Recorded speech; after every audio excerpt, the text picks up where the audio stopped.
Depuis Staline, aucun dirigeant russe n'avait eu autant de pouvoir. Et Poutine entend bien le faire comprendre au reste du monde.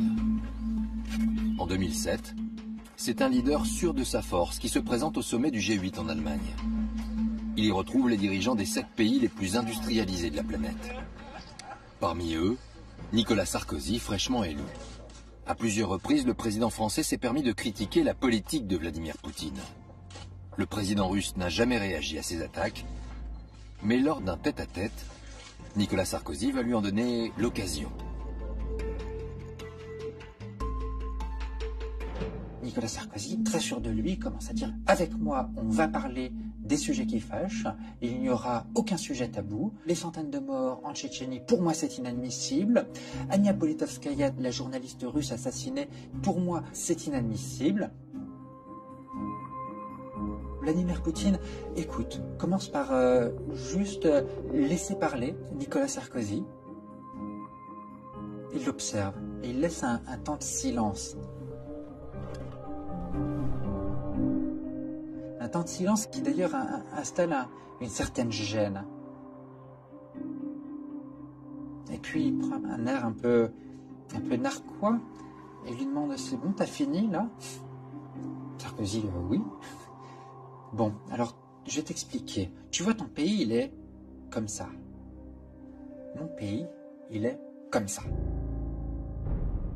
Alors maintenant, de deux choses l'une. Ou bien tu continues sur ce ton et je t'écrase, ou alors tu arrêtes de parler comme ça et tu verras, tu viens juste de devenir président de la France, mais je peux faire de toi le roi d'Europe.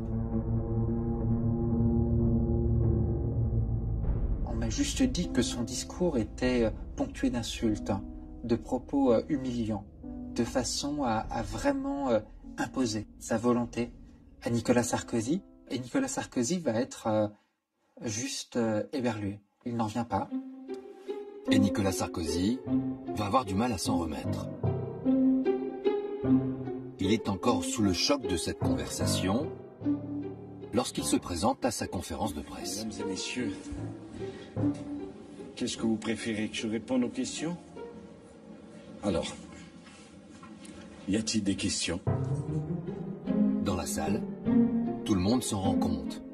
Et les journalistes s'amusent à penser que la rencontre avec Vladimir Poutine a été un peu trop arrosée de vodka. Les commentateurs de l'époque avaient oublié que Vladimir Poutine, lui, ne boit pas ou pratiquement pas, et Nicolas Sarkozy non plus d'ailleurs. On a eu cette interprétation sur la soi-disant ivresse de Nicolas Sarkozy, alors qu'il était en fait simplement KO debout du fait de l'humiliation que venait de lui infliger Vladimir Poutine.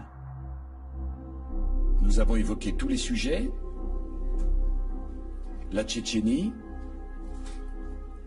la journaliste, les droits de l'homme, les droits des homosexuels.